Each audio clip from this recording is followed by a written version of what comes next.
This week's case is about a family murder that has been unsolved for over 40 years. But is it really unsolved?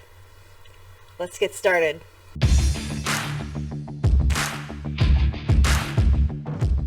Hello everyone, my name is Brandy, and every Friday I bring you a true crime case or mystery with one or more of my fabulous felines. For my returning subscribers, welcome back my feline friends, and a big shout out to my feline fans for helping support this channel. As some of you may have seen on social media, Darth Kittius, she's hungry right now, she got her baby maker out.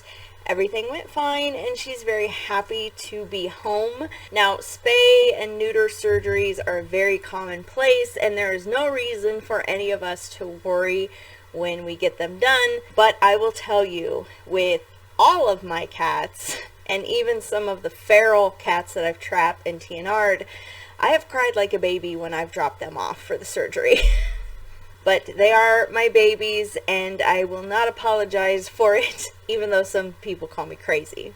But as you can see, she's fine, eating like a horse, like normal, and I've had to tell her to actually calm down and not play so hard. She just had surgery. Okay, merchandise update. The current sale right now is that the regular tees are only $15 and everything else is 10% off in the shop. I am trying to find time to do a new design, guys. It's been really hectic lately.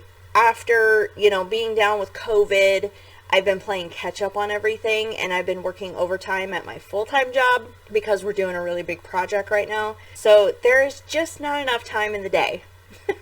I'm sure many of you can relate. But if you're interested, the merch shop is located in the description box. Okay, let's get started on this week's case. The Cowden family. Now, the Cowden family consisted of Richard, the dad, who was 28 years old, his wife, Belinda, who was 22 years old, their children, David, who was 5 years old, and Melissa, who was only a 5-month-old baby, and their dog, Droopy. So Richard worked as a truck driver, and Belinda took care of the family and did not work outside the home. Now, the family had plans Labor Day weekend, 1974, but it was to do some household chores. They didn't have any, quote-unquote fun plans. The plan was that Richard was going to re-gravel his driveway, and that would probably take all weekend. But the truck that was hauling the gravel actually broke down, so no gravel was going to come to their house that weekend. So they decided on a last minute to actually go have some fun on Labor Day weekend and go camping. Now, the family loved to camp, and so they headed to the Siskiyou Mountains, which was near Copper, Oregon. And they had camped there many times before. So this was really a familiar place for them. Now, side note, Copper, Oregon, no longer exists technically. The town used to be a copper mining town, hence their name, but it eventually became a ghost town after the mines were shut down.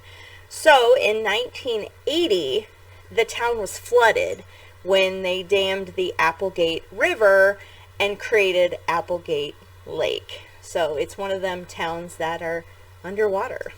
Anyway, interesting side note. All right, the family left their home on August 30th, 1974, and they planned on camping through Sunday, September 1st. Now, on Sunday, September 1st, Richard, who was the dad, and David, the 5-year-old son, went to the Copper General Store that was just a little bit away from their campsite to buy some milk.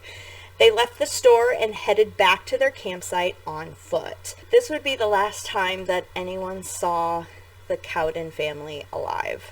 So that Sunday night, Belinda's mother actually lived really close by to where they were camping, like less than a mile.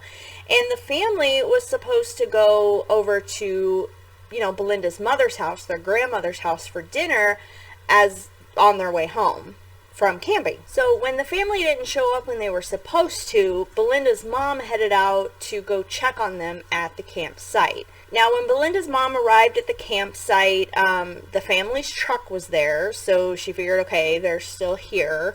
And the keys for the truck were sitting on the picnic table at the campsite. There was a plastic dishpan on the ground full of like cold water that Belinda was apparently using to, clean some stuff. Belinda's purse was just sitting right out on the picnic table out in the open. The baby's diaper bag was at the campsite.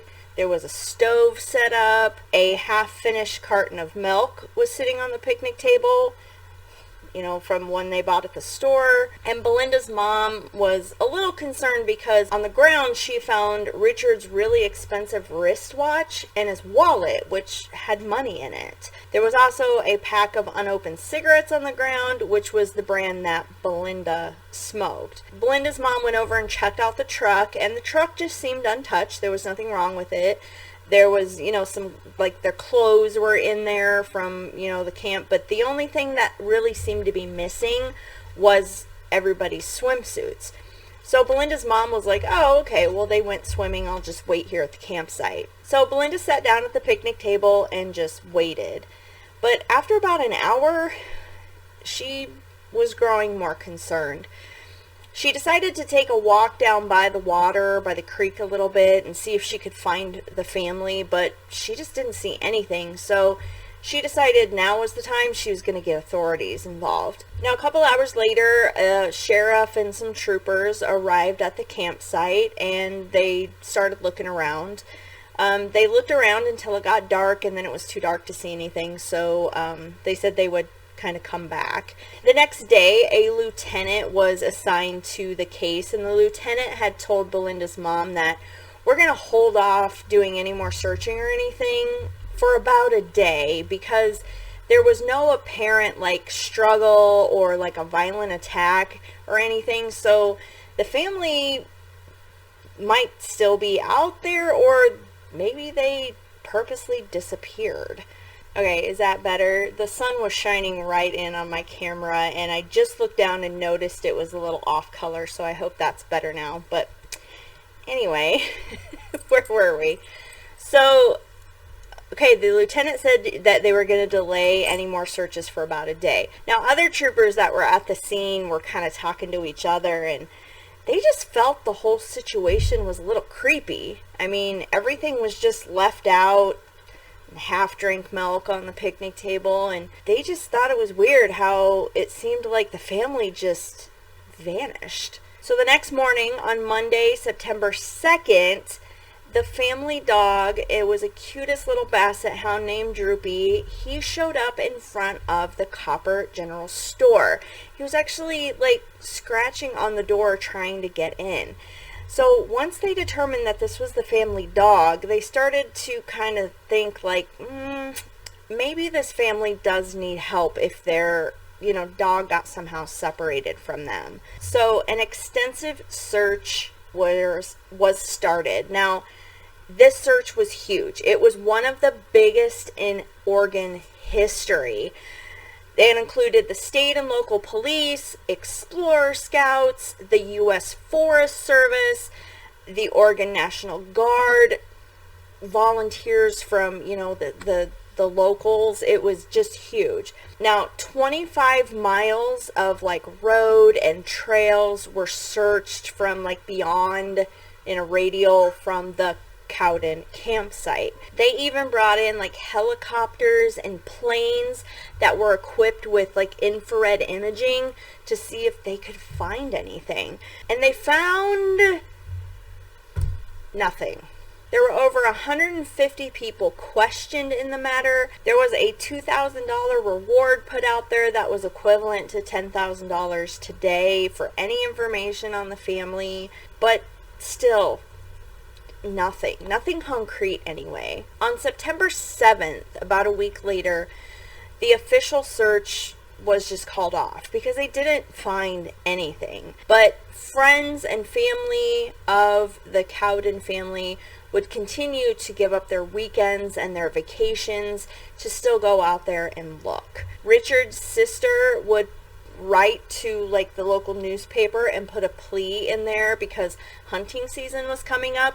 So she was asking all the hunters that while they're out, could you just keep an eye out for anything that might help in finding their family. Now, several people wrote letters like wanting the FBI to get involved because around this time, along with the Cowdens being missing, there were 8 women from Washington and Oregon that were missing as well, and some people thought that these cases could be related. Well, the FBI ended up denying their request to get involved because they stated as far as the Cowden family is concerned, there is no signs that they were like abducted and taken over state lines. So that was not an FBI jurisdiction at that time. However, later, those 8 women that were missing, those were ended up being tied together, and they were believed to all be linked to Ted Bundy. Just an interesting side note there. So anyway, while the search was going on, and after the search, the authorities actually kind of looked into the family more. Like, what was their dynamic? What would their finances look like? All that stuff. And when they dug in, they realized that, this is really just a normal family. They had very little debt. They were up to date on all their payments. They weren't behind on anything. And Richard made more than enough at his job to support the entire family. So authorities were baffled. They weren't running from debt or anything. So it's most likely they didn't disappear voluntarily. Robbery didn't seem to be any sort of motive because of the watch and the wallet and Belinda's purse on the picnic table. No bodies were found in the creek, so drowning was ruled out. Like, what happened to this family? Now, authorities would get a break in the case about 7 months later. On April 12th, 1975, 2 gold prospectors were actually hiking through the woods, and they came across a skull. They looked around and they found that there was a skeletal remains of an adult male, and it was actually like tied to a tree up on a steep hillside. Nearby to the tree, not very far, just a little bit down from the hillside, there was this overhang that ended up being kind of a little cave. And when the 2 men looked inside the cave, they discovered the remains of an adult female, a child, and a baby.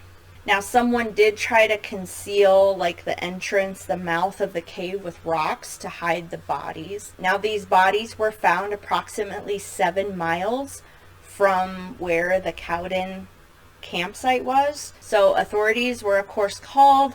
They came in and started performing autopsies. They were able to positively identify that these bodies were the Cowden family, using dental records and other means. The autopsies revealed that Belinda and David, the 5-year-old, had both died of a gunshot to the head. The baby, Melissa, she had died of blunt force trauma to the head, which authorities most likely considered that she was hit with the blunt end of a gun. Now, they were unable to 100% determine how Richard died, but they did assume that he was shot.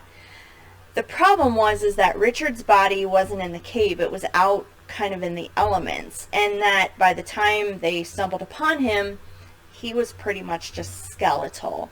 So if the bullet never hit bone anywhere, they can't determine 100% that he was shot. But if he was shot in like the soft tissue and it, decomposed away, he probably bled out, and that's what the most likely they determined happened to him as well. So the first thing authorities wondered is if Richard may have taken out his family and then took his own life. They searched around the area for a gun or a weapon, and they weren't able to find anything. Plus, if Richard did do this, why would he tie himself to a tree? So after that theory was ruled out, the next theory started to surface.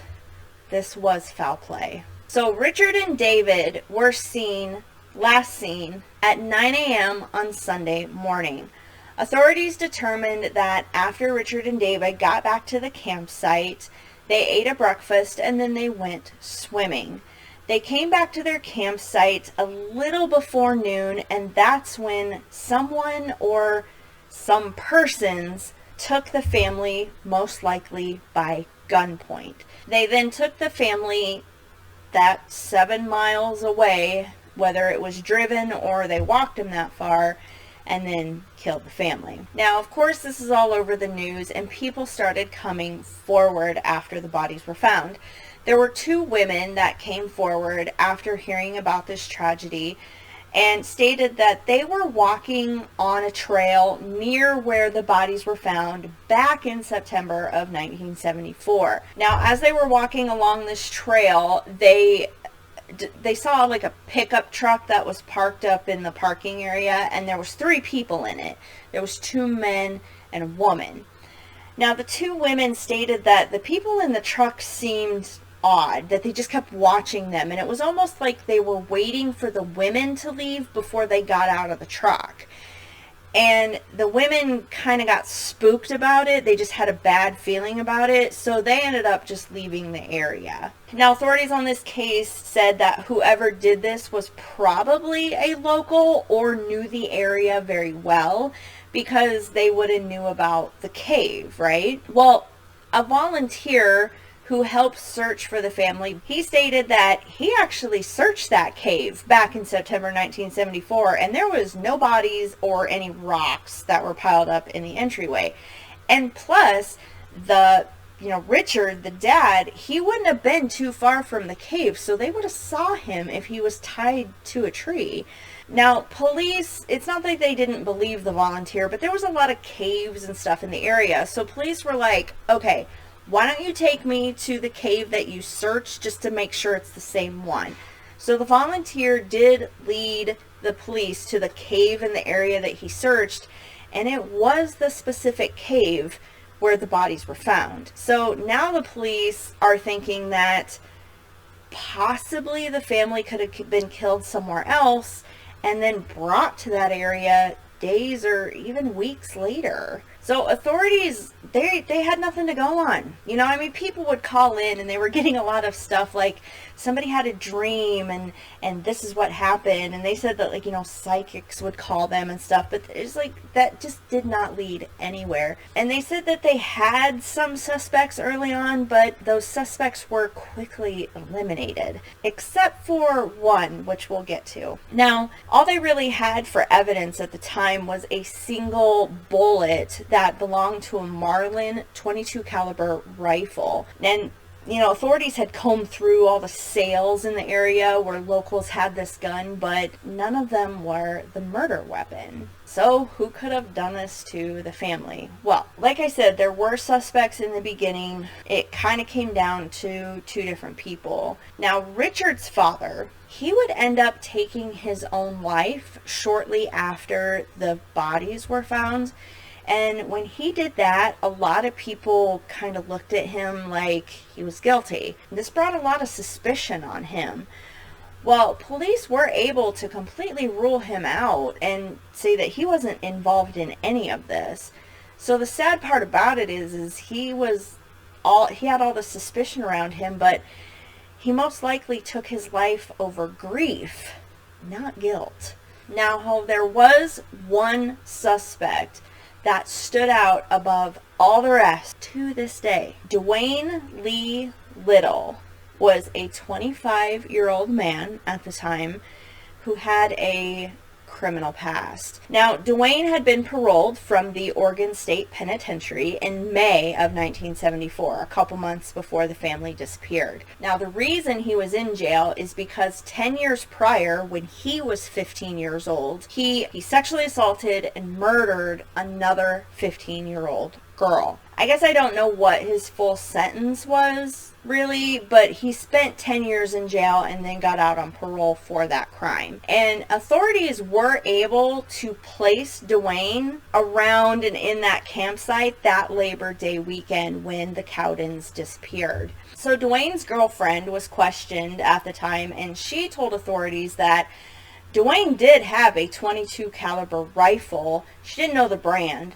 but he did have a rifle like that because she saw it in December of 1974 and again in January 1975. Now, police were able to determine that the 3 people in the truck that those 2 women saw that made them nervous, that was actually Dwayne and his parents, his mom and dad. Apparently, the 3 went to visit the place, and there's some like touristy stuff there, and there was this miner who owned a cabin that people can come visit, and they stated that Dwayne and his parents visited that day and actually signed his guest book the day after the Cowdens disappeared on September 2nd. So after Dwayne's girlfriend's statement about his gun, which, you know, you're not supposed to have when you're on parole, authorities were able to prove that there was like a picture or something, and then a lot of eyewitness statements that he had this rifle, and his parole was then revoked. So he went back to jail.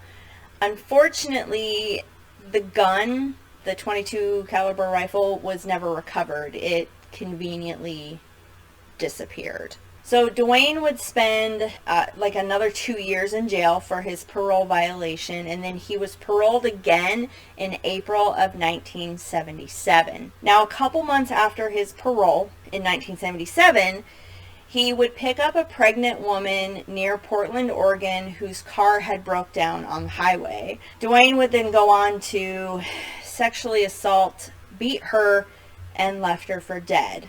Now, this woman and her baby did survive this attack. So Dwayne was then given 3 consecutive life sentences without the possibility of parole for his crime. So, side note, how many cases have we done where the criminal is just given chance after chance after chance and all these people get hurt?